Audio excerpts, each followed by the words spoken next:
doing a live YouTube, TikTok program with with call-ins, and that's exciting. That's interesting. You know, my goal here is to build an online live community where I can accept phone calls, and apparently I can. I did it yesterday and it worked, so that's good news.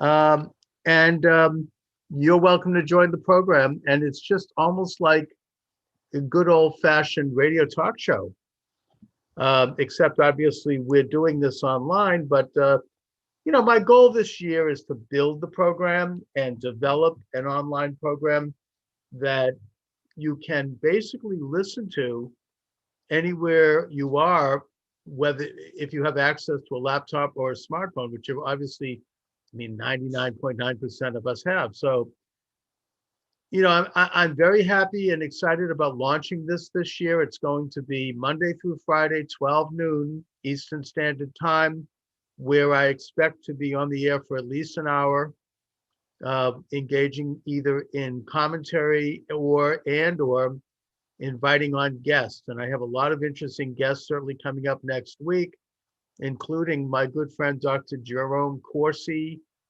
and Dr. Steve Turley and a lot of other surprises. Daniel Greenfield from Front Page Magazine and a lot of other people. So this is going to be our thing. You and I, the listener, the viewer, the follower, the you know, the TikToker, the YouTuber, and we can get together here and engage in conversation that not only will be heard by all of our listeners and viewers, but will also be archived on Minds, the Parler app, Podomatic, which goes to iTunes, iHeartRadio, Stitcher, Spotify, and all of these other great servers. And I think that given the fact that if, God forbid, and I'm not there yet, Joe Biden is installed and the election is successfully stolen, I think that it's reasonable to assume that we're going to have a bloodbath against people like me. You know, I very well, I think it's a very high likelihood that I'll be taken off the air and you will not see this on YouTube, possibly on TikTok, which is why I am diversifying the numbers of entities and platforms that carry the show. You know, that's why I'm on probably at least 6 or 8 other platforms right now, and also video platforms like Minds and Rumble. And I'm going to be adding to that. I mean, in fact, even this weekend, I'm still investigating. I'm probably going to be on Gab, and there are all these other ones, and D Live, and all of these other ones, both live stream and video archive and platform, so that that way, if and when they start to take me down, like they've been doing to others who, you know, are part of our conservative, populist, nationalist movement, that at least I can continue onward and upward with the program. So, you know, I would suggest you look for me there. By the way, Terrence Williams. Yeah, I just got something for him on Parler. And by the way, join my Parler. Um, in fact, they just Twitter just took off, wiped out Dan Bongino's program, and he said to them, "Oh, f you," and he's completely gone with Parler.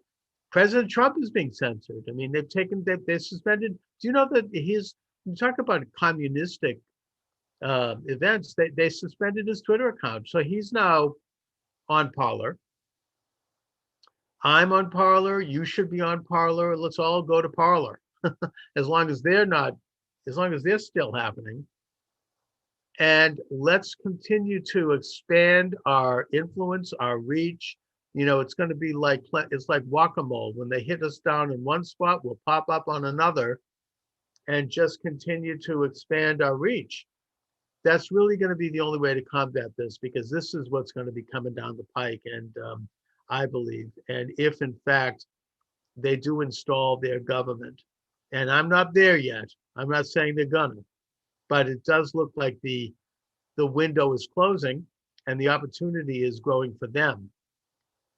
It's going to get ugly. It's going to get much worse in terms of an expansion of the censorship, of the attack, of the shrinking of opportunity. I mean, I guess apparently Senator Josh Hawley, the sitting US Senator from Missouri, has been told that his new book, which he's planning on getting published, it's not going to be published because he supported Donald Trump. I guess that it's a book about internet censorship. We're not going to have that. So, we are entering into some very, very difficult and perilous times in terms of challenging our individual freedoms, challenging our rights as sovereign American citizens. And we can expect things to get very bumpy. And I don't blame people for maintaining a certain amount of anonymity. We have lives to live. We have families to be concerned about. We have careers to worry about. I have less of a worry because I don't care what they do to me as much, but I appreciate someone who actually has a mind of their own, who is in college, who is out there, trying to get a job in a profession, who is surrounded by liberal family members and colleagues and friends, who lives in a liberal state, like my own home state of Massachusetts, and who wants to make something out of their life. I don't blame you for being a little bit reticent about being too open in your beliefs in these times. I'm not claiming it's easy. Look, to be honest, I had to literally change my last name to do this program so I could protect my family. And this was when Trump was president. I think that if and when, God forbid, Trump is no longer the president, it's not going to get better. It's going to get worse. It's going to get more dangerous. It's going to get more lethal. So, what is on your mind this afternoon? This is an Open Lines program. It's Open Lines Friday. Friday is a good day to wrap things up and take a look at events. I would just say, let's not be discouraged. Let's not be despondent, although it's easy to feel those kinds of emotions in these times when we see what the mainstream media is doing. But let's just keep in mind that they're very predictable. What they're doing is really to be expected. What else would we expect? And let's reassess, let's recharge our batteries, and let's begin to examine where we are to go in terms of going forward. And that depends on who you are and what your individual circumstances may be. For me, the going forward is doing the show. I'm going to be doing it every afternoon at 12 noon Eastern Standard Time, from 12 to 1, live on YouTube and TikTok. The show will be archived on my YouTube channel and on all the other venues, so it'll be there and available. And I should also note that I am writing a quick book. I'm a pretty fast writer, and I am writing a book about this election. What happened? I'm writing about the voter, quote, improprieties. I don't want to use the other word because YouTube might take me off. And I'm going to document it as best I can. And I'm going to before the whole thing slips down the memory hole, just if for no other reason than for my own memory, for my own edification, so I don't start to forget it. Because right now, it's all fresh. You can still get to it. I still have the documents. I still have the information. And so I'm trying to quickly, tie it all into a big fat book, a short book, a pamphlet more like. And it's just rolling off the page. I'm hoping to finish it like this weekend. I'm already well into it. and I started it just 2 days ago. And I think that once it's available, once it's finished, I will publish it on Amazon Books, assuming they let me. And I've given it a rather innocuous title so that they don't immediately ban it. And at that point, I will be announcing its availability. It'll be very inexpensive. I don't expect it to cost more than $2 or $3. And I'm also going to make it available to select members of the media with the hope that they might interview me and that I can discuss the content. So that's what I'm doing. The question is, what are you doing? What do I think the storm is coming, as in a Trump storm? Look, the evidence continues to pour in every single day that this has been a stolen election. On Monday, we had state officials in Pennsylvania indicate that there had been more than 200,000 votes cast in Pennsylvania for the presidential election than there were voters.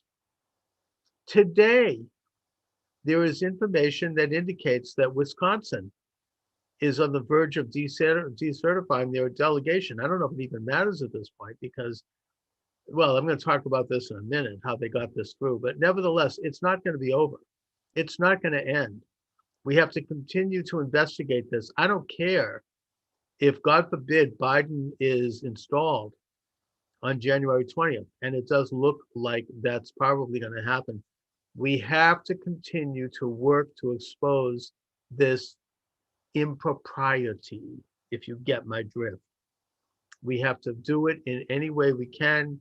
We have to ask our brilliant attorneys who are looking into this, people like Joe diGenova and Victoria Tonsing, people like Sidney Powell and Rudolph Giuliani and Jenna Ellis, and the other lawyers who are working on this, to continue their research. Maybe we should send them money. Maybe, we should help in any way we can. There's a lot of things we can do to make sure that the research continues, to make sure that wherever and whenever possible, lawsuits can be lodged, although I don't think that that's going to be successful because the entire, one thing we've learned from this whole fiasco, sorry about that, is, there we are. Sorry about that. I'm kind of doing this sort of jerry-rigged here. The one thing we've learned from this whole mess is that our judiciary, unfortunately, is as compromised as any other institution. It's not just our election system. So, these things, excuse me, let me just, I dropped my mouse. There we go. So anyway, yeah, I mean, the corruption is vast, it is extensive, and it's across the board. Now, I want to talk a little bit about what transpired at the US Capitol building. Anyone who has been following me on TikTok and on YouTube knows that I have talked about this great day, which was to come up on Wednesday of this week, the day that the Congress, that both houses of Congress, the US House and the US Senate, would sit in joint session and would confirm the electors and thus ratify the election for the next president of the United States. And that leading up to that date, and let me see, thank you for using your platform. You're welcome. Thank you. And by the way, you're welcome to join in. I am taking live phone calls here. You can call the show and comment. 617-396-4958 is the phone number. I'm hoping to really develop a live program with interaction with callers. So if you want to join the program by phone, you're welcome to do that. 617-396-4958. So leading up to that Wednesday, we saw some very positive developments. We saw several states, the 6 states in particular, but the 7th state being New Mexico, vote for alternative slates of delegates to challenge the appointed Biden slates. We saw over 100 US House members, I think it got to almost 140, publicly state that they would join the challenge of these states, that these states, according to these delegates, had conducted their elections illegally and unlawfully. And that these 140 odd US House members would be joined first by one senator, that being Josh Hawley of Missouri, but then that number went up to 10 or 12, I believe, at one point. And then, of course, on the day of it, it went up to, I think, 14, when you had the two losing Georgia candidates for Senate, both sitting senators, until the session sworn in, sign on as well. So you had a fairly substantial groundswell of people in both houses who would sign on to the contesting of these elections. Hello, thank you for joining me. Hi, Charles. This is Phoebe. I called you yesterday. Hi, Phoebe. How are you? Good. How are you? I'm sorry well. for interrupting you while you're talking. Not at all. What's on your mind, Phoebe? Well, I was listening to I was watching a YouTube channel called Rogue News. They were interviewing this gentleman live, and I don't want to name the name of the gentleman because I'm afraid if I name him, that can adversely affect you. Because while they were interviewing this man, YouTube just pulled down the video as they were interviewing him live. Now, this was Rogue TV, you say? It's called Rogue News. That's Rogue the name News. Rogue. Well, you know, this is, yeah, I mean, Phoebe, this is what's going on. I mean, we have Terrence Williams, who's a prominent African-American blogger and supporter of President Trump, has said that his book is now being banned. We have sitting US Senator Josh Hawley from Missouri being told that his book, which he was about to, is looking for a publisher, is not going to be published by a mainstream publishing house. I mean, this is a US Senator. So I think that what we're seeing is just the beginning of a purge. It's a very communist situation. Look, when these people get into power, it's almost like, Lenin or Hitler or some other socialist taking power. They're going to be book burning. They're going to be looting our ideas. They're going to be trying to censor us. They already are. I mean, we know that they censored, for example, the scandal around Biden's family, particularly his son, Hunter Biden, during the campaign because they thought that could hurt him.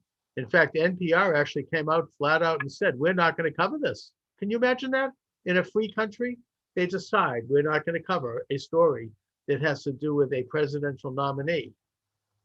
So, Yeah. I think we can expect this to happen. The way I'm trying to handle it in the best I can, just as this one guy, sort of, and I think we can all do our part, is I am trying to diversify my platforms. I mean, the program is carried live on both YouTube and TikTok, but I also archive the program on Minds and on Rumble. And I have a Parler account and a Twitter and Facebook. And I have Podomatic, which then sends it up to iHeartRadio, iTunes, Spotify, Stitcher. And I'm trying to line up others. I'm joining Gab. There are other platforms. So that's, I mean, with my idea being that as I continue with this program, if one is taken down, then there are still the others. And I will still be able to, no matter what else happens, there'll be someone out there where I can continue to forge forward. DLive is one, that I'm hearing about. Twitch. I will continue to try to forge forward. My goal is to do this program every single weekday at 12 noon.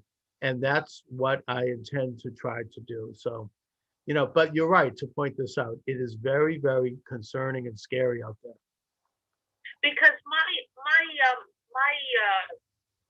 concern about it's like America is slowly emerging as a technocratic scientific dictatorship, Yeah. where technocrats, scientific professionals are overriding the rule of law, and they're determining who's free and who's not free.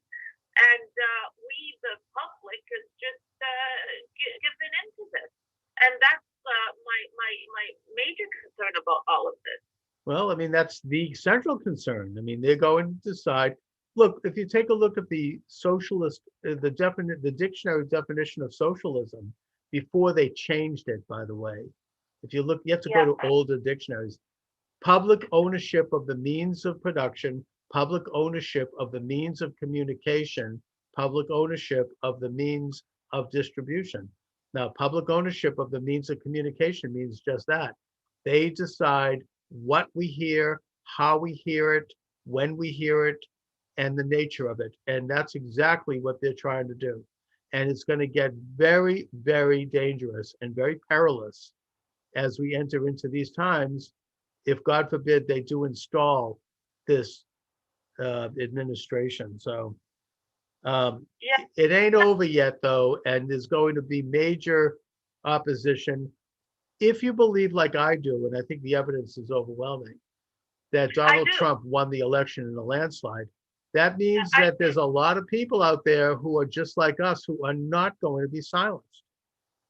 But can I ask you though, Charles, because I know you and I are both in Massachusetts, and Massachusetts occurred. I mean, might think differently than me, but I see that Massachusetts is hopelessly left wing.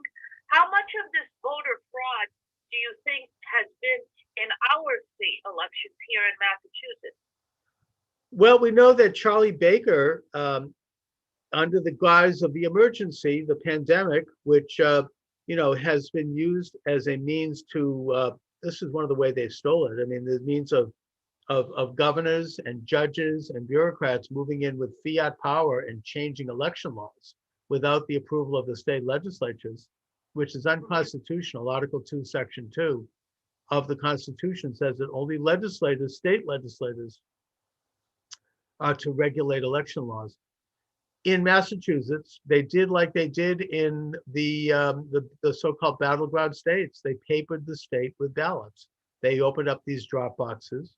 They reduced the means by which people would be verified as voters. They did the same thing. I don't think it mattered so much in Massachusetts because Massachusetts is kind of written off as a blue state. I get that. But it did matter in places like Wisconsin and Michigan and Pennsylvania.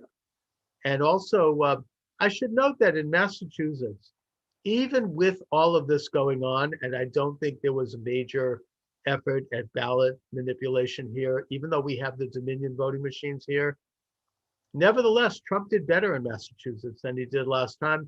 He did better by 2% in Boston.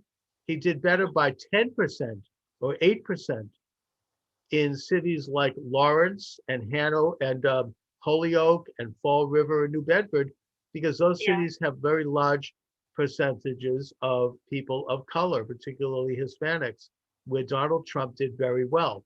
Now, I think that if you removed the manipulation, the electronic manipulation, which has been very well documented by Sidney Powell and others, and Lynn Wood, and you remove the old-fashioned ballot stuffing that occurred in these battleground states, I think that you'd see that Trump did even better among minorities than we know. And that's something that is absolute anathema to this leftist establishment.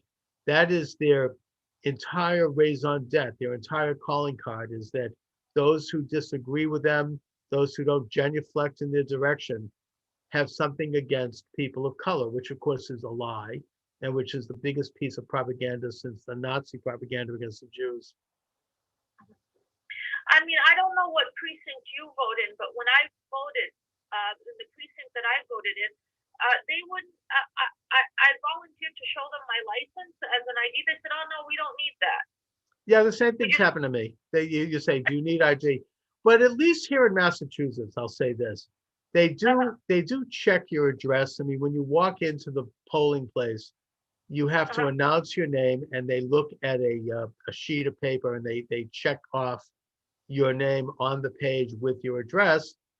Now, we know that, for example, in certain cities, the cities that were targeted, like Pittsburgh, Yeah. Pennsylvania, and I believe Phoenix, Arizona, and possibly Atlanta, Georgia, you had thousands of people show up at the polls, ask for a ballot, and be told that no, they had already voted.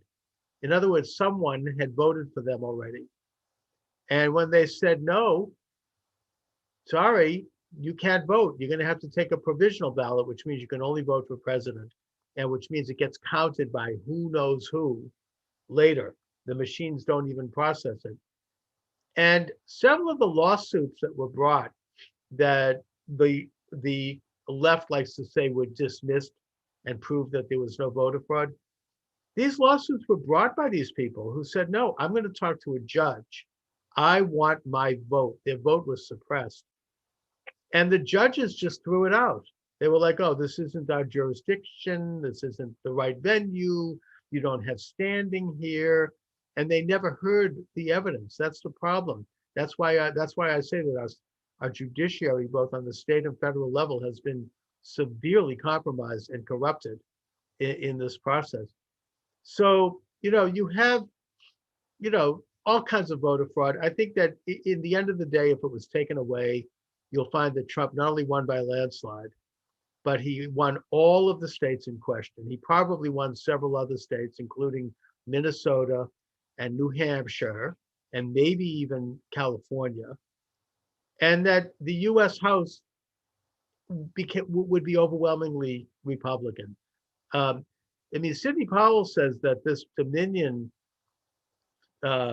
impropriety, the electronic voting impropriety, I don't want to use the F word, that this goes back decades, that other nations around the world have banned this technology. They do it the old-fashioned way. They count the vote by hand, and they have voter ID.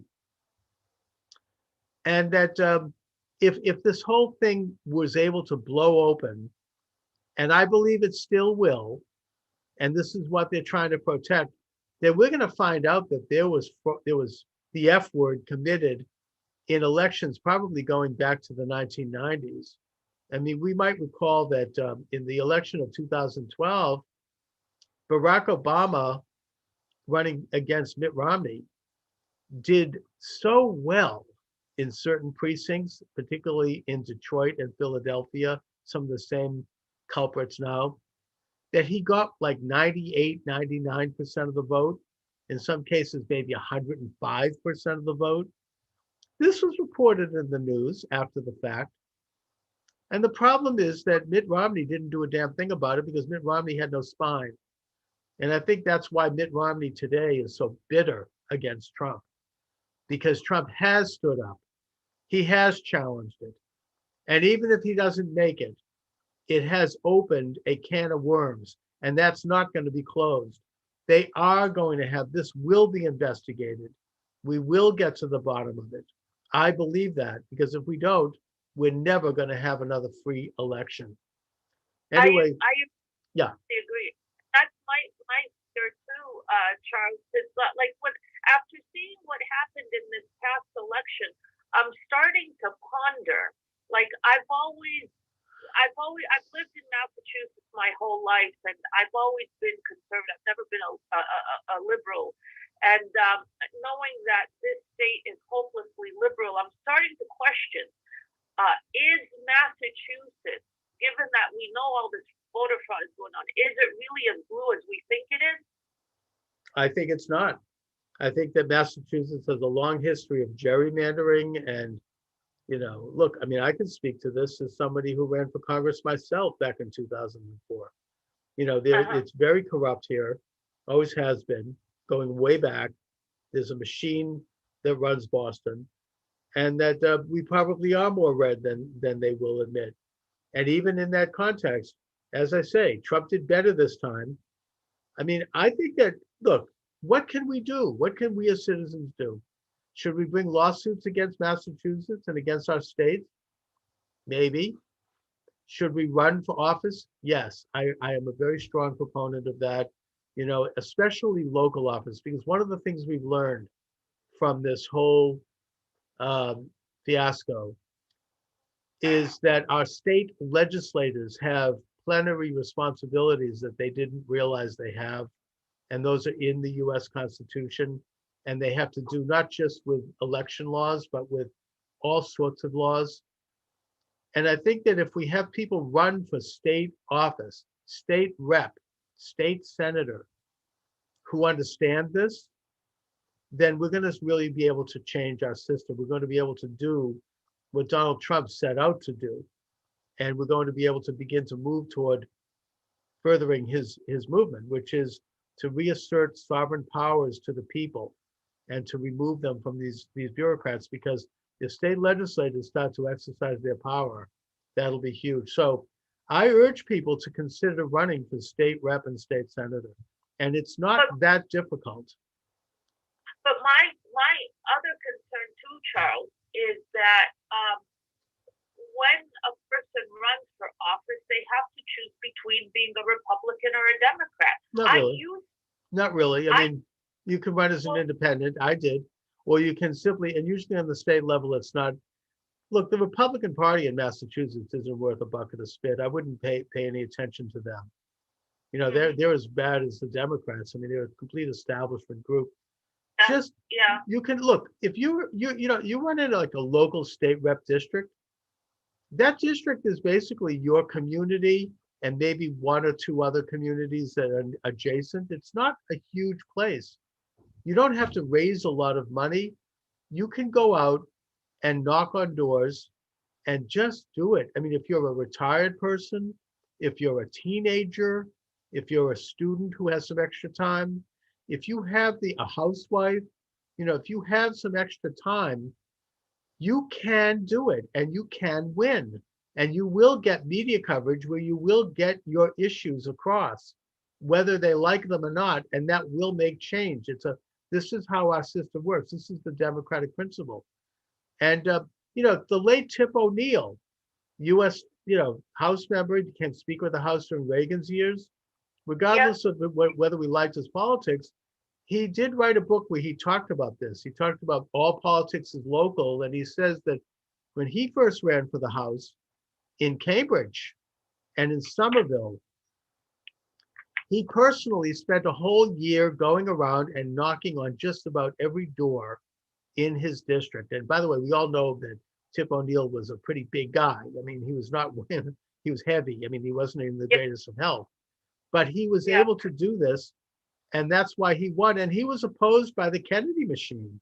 They didn't like Tip O'Neill. So the point I'm making here is that it can be done. And if you have the time and the focus, I urge you to do it. It's an exciting experience. It's life-changing. It's really making a difference in your community, and you'll learn so much by going out and meeting your neighbors and shaking their hands, eye-to-eye contact, and listening to their concerns. You're going to learn. It changes you. It's fantastic. It's what changed Trump during the last election. He talked about that, and I believed him, and I understood it because I felt it myself. Going out and meeting people over and over again, thousands of people, it's an incredible experience in functioning government, and that's the only way we're going to save our free republic. Freedom and liberty don't grow on trees. I mean, you don't wake up and look out the window and say, "Oh, we're free." We're not. We know this now. You have to use freedom. You have to exercise the levers of democracy in order to make them work. Yeah, I hate to say this, but I heard one of the podcasters that I listened to said something that struck me. He said that tyranny is normal. Well, it exists in a vacuum. It's like a satanic influence. It exists when good is not identified. Yeah, and so it's like when he said that, it really struck me because we have to work for freedom. It's not like it comes by itself. We have to work for it, or else tyranny just comes in. It just does. It's been human nature for thousands of years since the fall of man. Exactly. Tyranny is in the nature of fallen man. Um, Exactly. It's the sin of the serpent. We talked about this yesterday with Adam and Eve. No, yes, yeah, it is part of it's the darker side of our nature. And that in order to overcome it, or in order to at least put it in abeyance, we have to work with whatever resources we have at any given time to challenge it. Anyways, Phoebe, I want to thank you for joining me. oh, you're welcome.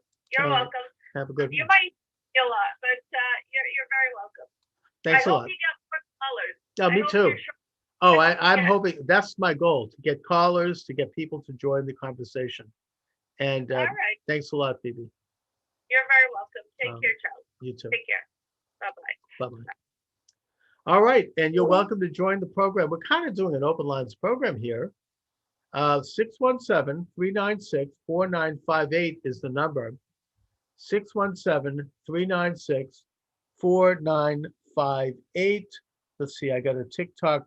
The only issue with Trump I have is his condemnation of Democratic Party. Well, I mean, look, I don't know about that. That's politics. Anyway, to get back to my comments about the events of Wednesday. So we had a delegation of U.S. senators. I think it was 12 in total, along with about 140 representatives who were going to challenge the elections in the contested states. And they were Pennsylvania, Michigan, Wisconsin, Georgia, Nevada, and Arizona. And they were joined by a seventh state, that being New Mexico. Apparently, the people of New Mexico, the Republicans anyway, believed that even though New Mexico had been for Biden, and I don't think there was any question about that, they felt that there was some level of corruption there that was sufficient to challenge those results. And that this was something that was done entirely constitutionally. It had been done, there was a lot of precedent for this. In 1960, apparently, the state of Hawaii had been declared for Richard Nixon, but yet there was a delegation that was elected by the Democratic Party of Hawaii to for John F. Kennedy, and that they came to Washington and presented their credentials. In the election of 2004, the election, I believe, of 2009, there was, in the case of 2009, there were two senators, there was Senator Barbara Boxer of California and a Representative Biggs of, I think, Michigan, challenged the results of the election in Ohio with the claim that there had been sufficient levels of voter improprieties there, and that this was heard in the House and struck down after debate. That's how the system is supposed to work. Well, in this particular case, there were unprecedented levels of claims in, as I say, 7 states. And the expectation was that all 7 of these would be heard. And the way the procedure works is that once the challenge is made by a US House member, and if that House member is joined in writing by a US Senator, then that triggers an automatic debate that can take upwards of 2 hours, by which evidence is presented, evidence is debated, and then there is a vote. Now, the assumption going in the days leading up to this, the wild card, of course, was Vice President Pence, who would be acting as the president of the Senate, of the joint session, and who would literally count the votes. There were a lot of legal scholars who believed that Pence could simply choose not to count the votes in those contested states, or he could even choose to count the Trump votes. Trump has all the cards. You are absolutely crazy if you think otherwise. Oh, God willing, you're right. This, I'm reading some TikTok here. Uh, Pence did not do this. Very disappointing. He shirked from it. He decided he didn't have that kind of power.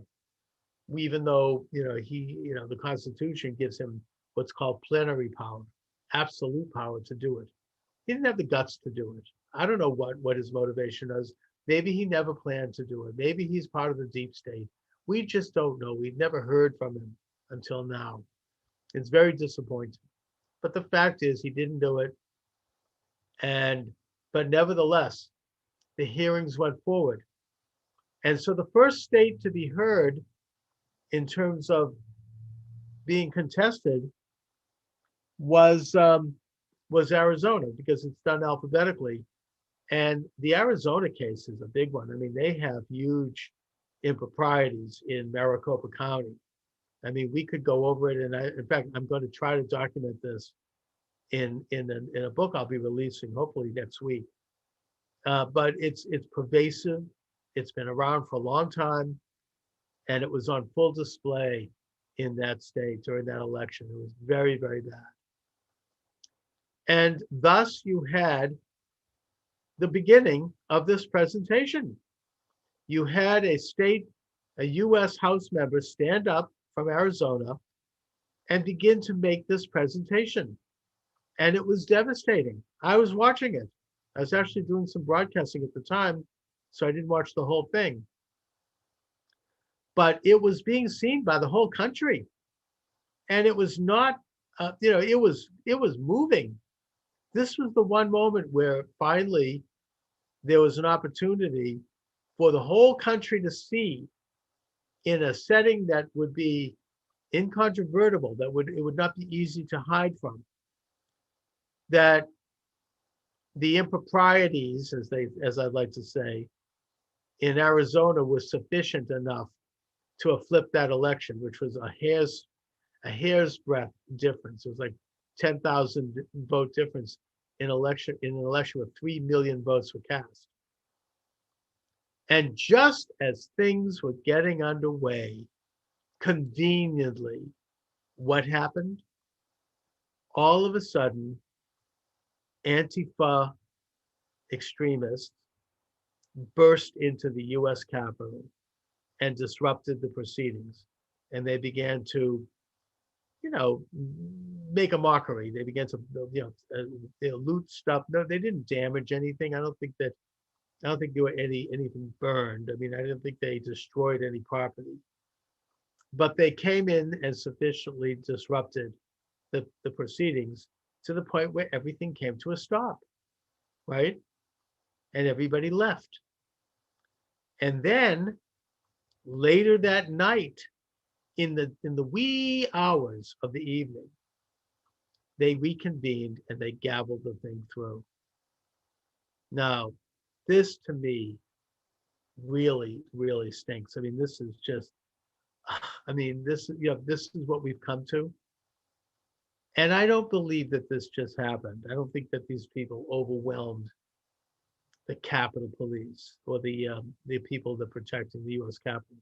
You have a joint session of Congress. Our entire government, our entire legislature, all, if not virtually all, of our U.S. House members and our U.S. senators, and you have the Vice President of the United States, all in the same room. And they didn't secure the building, especially in anticipation of this, and especially knowing that there was going to be hundreds of thousands, if not millions of people peaceably protesting in the city. And they didn't bother to secure the building. I don't believe that. I've seen a lot more security here in Boston just to get into, like, I don't know, the Tip O'Neill Federal Building. You don't just storm the building. I mean, you have to take your belt off and put your wallet and your smartphone into a little dish, which they run through a scanner. And then you have to walk through an electronic scanner, for God's sake. This is just to get in to do like routine business in a normal federal building in Boston. And you're telling me that the US Capitol, people just were able to walk in like that. I mean, there's something very at minimal suspicious about that. I mean, we saw last summer um, radical, Antifa protesters, BLM protesters in Portland, Oregon, looting the Mark Hatfield Federal Courthouse in Portland, throwing garbage at it, spray paint, you know, trying to storm the place.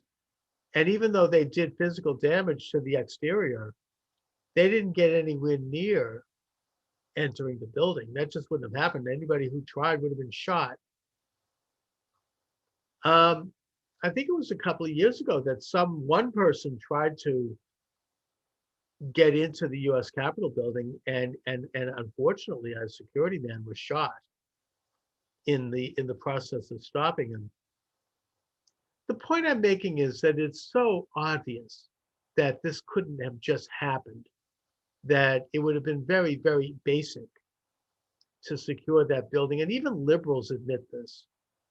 You know, here in Boston, I heard former Boston Police Commissioner Ed Davis say this. I mean, he said this is not possible that this could have happened without some inside support. Congressman Keating, a liberal Democrat from the Cape, said this. He said that he actually interviewed policemen because he's a former cop himself and he's a former prosecutor. And they assured him that everything was fine in advance and that the place was secured. So then how is it that this happened, huh? Hello from Jamaica Plain. Come on down, call the show. You're welcome to join me. I'm doing this live Monday through Friday, 12 to 1, 12 to 2, whenever. 617-396-4958. 617-396-4958, as we are live doing what I've always loved to do, which is talk and conversation. So come on down. You're welcome to join. What is on your mind this afternoon? 617-396-4958. So getting back to the situation. So you had people, I mean, I'm sorry there's no other way to describe this, but somebody opened the door and let everybody in. I mean, if I had been there and I was at the US Capitol, I probably would have gone in. I mean, it looked like people were being let in. I mean, I wouldn't have gone in there to do any damage, but I would have probably just gone in because the door was open. Okay, I think so. Also, that's why Nancy Pelosi is trying to impeach Trump right now. All right, let me get into that. But the point is that everybody came in, and we've seen pictures of the people in there. We've seen a picture of the guy with the shirtless guy with the Nordic, crown. He looks like, Thor or Odin, from the Nordic myth. And he has all kinds of weird tattoos and painted on his body. And the guy standing next to him, that fat guy with the black beard, he has like a hammer and sickle tattoo on his hand. And we've seen some of these other people clad in black leather. They've been matched with Antifa and BLM radicals who had been looting black businesses, burning black neighborhoods, killing black people throughout the summer. And I didn't hear too much outrage at all from people who are now screeching, right? I guess they don't matter, do they? That was okay because they were, protesting mistreatment of black people by police while they killed black people and looted black businesses. That's how they protest. Nothing was said about that. In fact, we even saw CNN do a news segment where they said, these are peaceful protests. And you see the whole place burning in the background. It would have took days to deem the building clear to reconvene. The point is they did reconvene later that night, and they did gavel through their nominee without much debate. And now And the result has been that it has furthered this hysterical and shrill narrative that has been lodged against President Trump and against his supporters since the moment that he and Melania descended on the elevator at Trump Tower and where he announced his candidacy. And that is that he's evil and he's horrible and that he's a criminal and that whatever else they can think of. Now they are trying to resurrect all of this as he is, we assume, reaching the end of the first term. Let's just put it that way. And they're actually talking about impeaching him when there's only like a week and a half left of the term. Is it just to try to besmirch him further? Is it just to try to put another, mark on the history books that they can use? I mean, I can't even watch the mainstream news. I won't watch it. But I did get a glimpse last night at US Senator Ed Markey from Massachusetts. He is a snake. Oh my God, he is vicious. He is brutal. He's hateful. He's soulless. And he's there with that smirk and that rage and that sneer of hate, calling for President Trump to be impeached. Why? Because Trump's to blame for the fact that these people were led into the Capitol building somehow.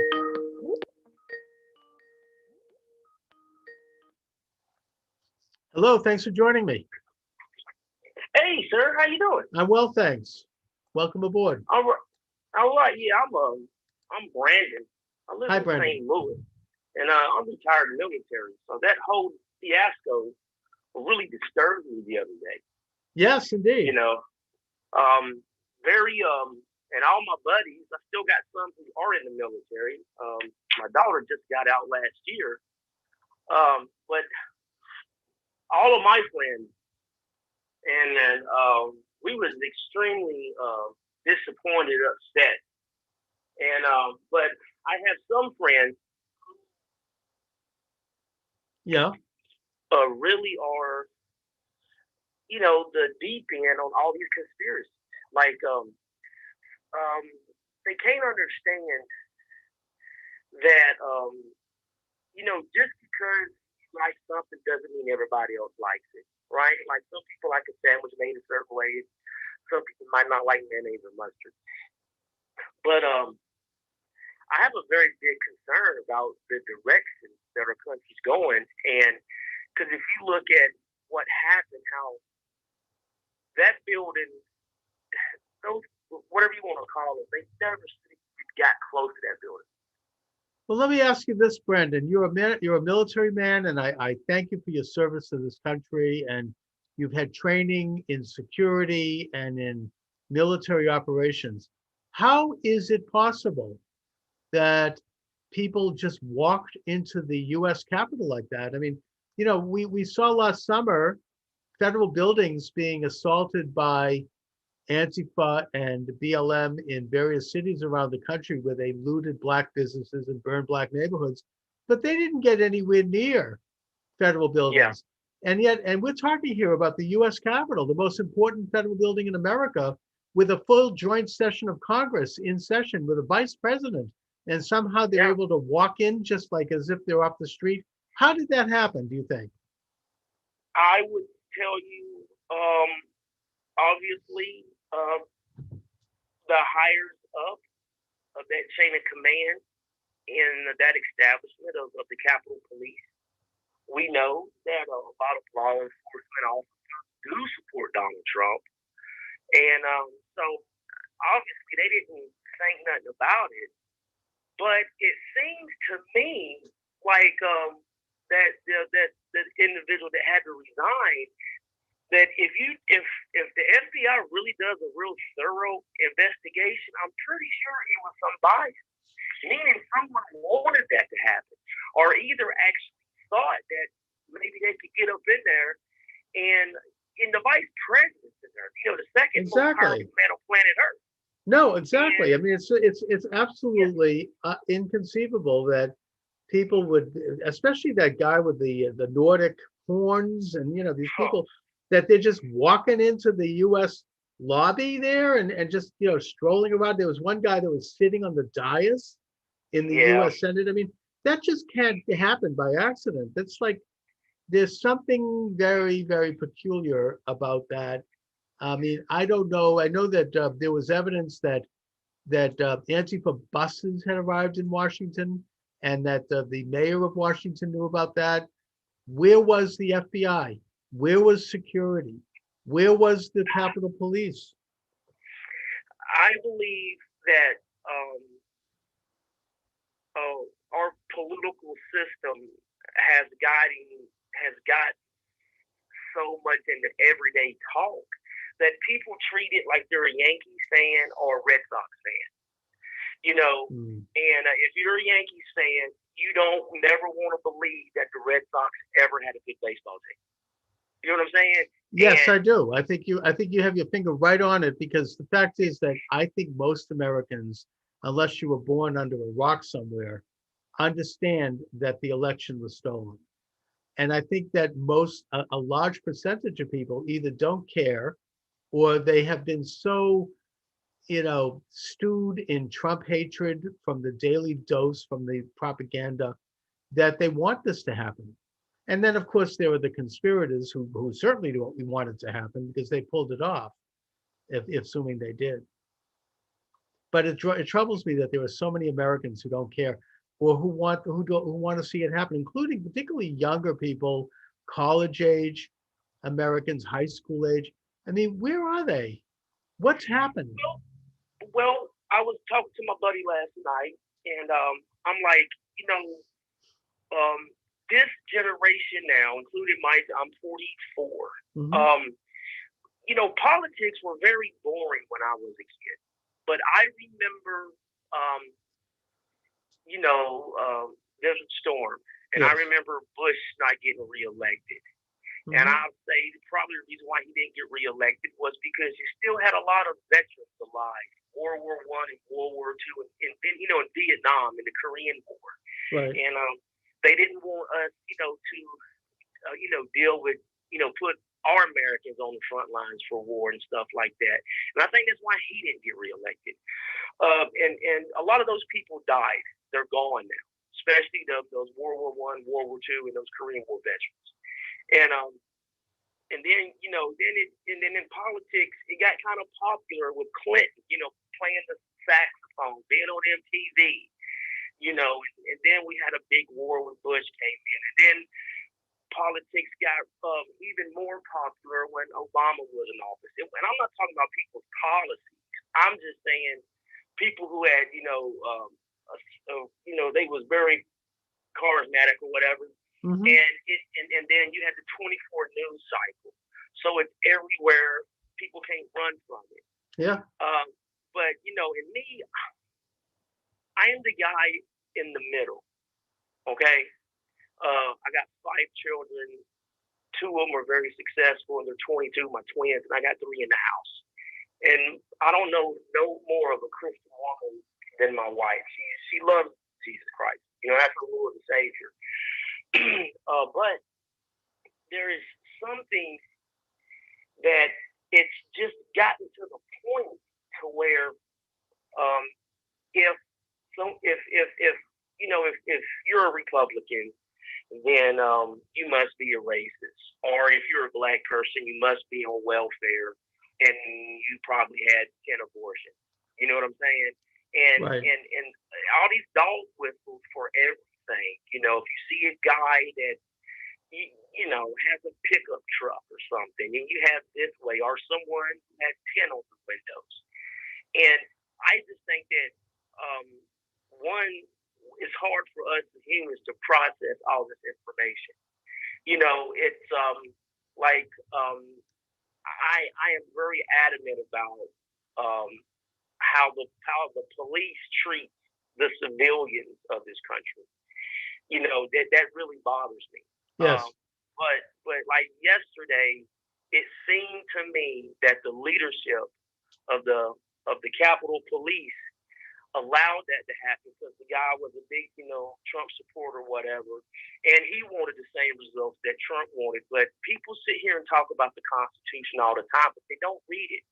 They just care about the First Amendment and the Second Amendment. Well, I have to take issue with you on one thing, Brandon. I don't think that whoever was behind letting people into the Capitol were Trump supporters, because if they were, they would never have let this happen. And that's putting aside whether or not the people in the Capitol were Trump supporters or whether they were Antifa. I think that the bad players were probably Antifa. You had average people who followed them in, like, for example, Ashley Babbitt, who was shot dead in cold blood right at Statuary Hall. She just went in because the door was open and you could go in. I would have gone in probably. I think the video of that also,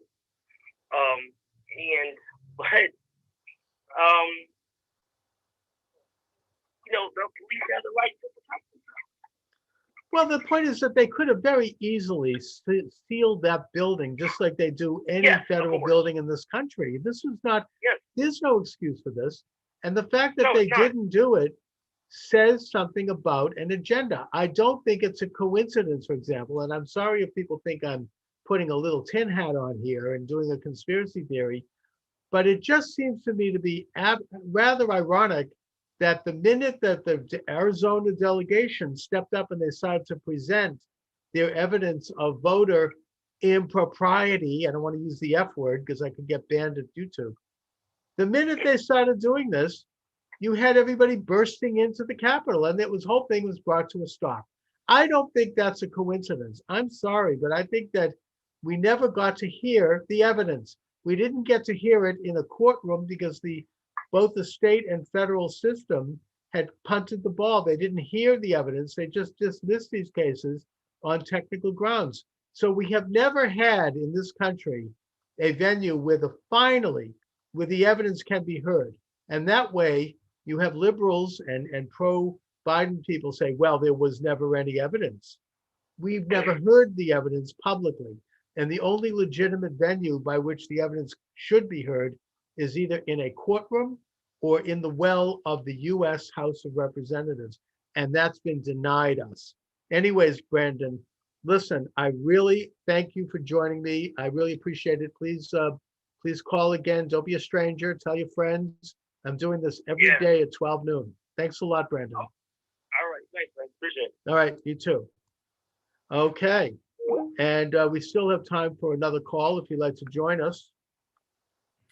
617-396-4958 is the number. 617-396-4958. We've covered a lot of issues here. It's a Friday. I don't have a guest today, so it's an open lines program. I've got some interesting people lined up for next week. I'm going to be doing this and have been doing it this week every afternoon at 12 noon sharp, Eastern Standard Time. And being the internet, I could stay on. I could continue to run right up past 1 o'clock, but my goal is at least to do it till 1 o'clock, and I'm at the 1 o'clock hour now. So, I'm probably going to start to wrap it up. But as I said, it's on Monday through Friday, 12 noon to 1 Eastern Time, heard nationally, heard internationally. I think that I've been told I'm the only person who's doing a live program at YouTube and TikTok that takes calls. I'm taking the calls. It's amazing. And here I am, just some guy sitting here basically with a laptop. You can call in at 617-396-4958, 617-396-4958. And of course, the program is archived on my YouTube channel, on Minds, and on Rumble. Those are 2 apps. And on Podomatic, where it's heard on iTunes, iHeartRadio, Spotify, Stitcher, Google, a bunch of other audio sites if you listen to podcasts. And I'm going to be expanding that as time goes on so that I can make sure that I'm diversified to the point where if anyone pulls the show, it goes on. The show must go on. Yes, Trump has options. Indeed. It's not over till it's over. I mean, we've got news coming in out of Wisconsin today. Another 100,000 votes were discovered. We have continuous news in Pennsylvania. It ain't over yet. It ain't gonna be over until the day of the installation, if in the case of Biden, or the inauguration if it's President Trump. And I'm certainly not going to let up, and I hope that none of you do either. Don't be discouraged. Don't pay any attention to the haters who are shrill and who are overplaying their hand. And let's continue to do what we can to ensure that we have freedom and that we take back our republic. So anyway, I guess on that note, I want to thank you all for joining me this afternoon. Please join me when I shall return, God willing, next Monday at 12 noon Eastern Standard Time, right here at YouTube and at TikTok. Please consider calling the show. I'm hoping to develop a live call-in type show and tell your friends to call and your family and your colleagues. Let's make this into a great experience where we can really share ideas. 617-396-4958. In the meantime, please subscribe to my YouTube channel. Please subscribe on TikTok. And please, you are welcome to check out my books. They're available at Amazon Books. I've written over 15 books, some of which are quite relevant to this whole scam. And thank you very much, everyone. Thank you on TikTok. Have a great afternoon. And thank you on YouTube.